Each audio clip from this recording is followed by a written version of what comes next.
Aujourd'hui, je réapprends 8 algorithmes essentiels pour créer un jeu vidéo. Donc un algorithme, c'est une suite d'instructions logiques qu'un ordinateur essuie pour résoudre un problème. Quand tu crées un jeu, tu passes ta vie à faire ça. Donc j'ai commencé avec deux classiques du tri, le tri par insertion. Ça, c'est parfait pour un petit inventaire, genre tu classes des potions par prix. Ensuite, le tri par sélection. C'est très utilisé quand tu as une petite liste d'objets, mais que tu veux par exemple trouver le plus rare ou le plus puissant. Ensuite, j'ai attaqué avec du lourd, les algorithmes de déplacement et d'intelligence artificielle.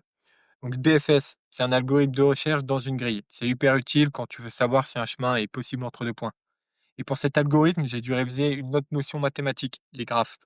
Le A-star, celui-là, c'est du lourd. C'est pareil que BFS, mais il est plus optimisé. Il sert à trouver en fait le meilleur chemin, comme un ennemi par exemple, qui te poursuit dans un labyrinthe. Après ça, j'ai fait une petite pause pour regarder l'actualité de GTA 6. D'ailleurs, je suis impatient de créer des mécaniques inspirées de GTA.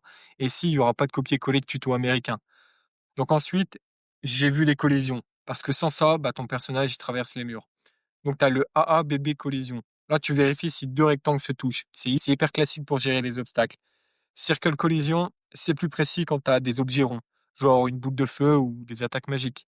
Et pour finir, j'ai codé deux systèmes indispensables pour tout jeu vidéo, les boucles de jeu.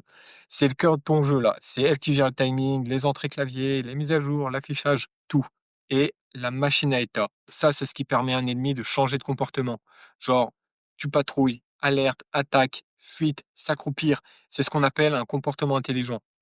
Heureusement, une partie de ces algorithmes, tu vois, ils sont déjà traités par une Real Engine, donc ça nous aidera par la suite. Mais t'inquiète que bah, la plupart, ils vont nous être utiles quand on codera des systèmes d'IA, de combat, d'inventaire, de trophées, etc. Et là, on a encore beaucoup de choses à voir, parce qu'on n'a pas encore vu le marketing, le design, la création d'histoires. Donc abonne-toi.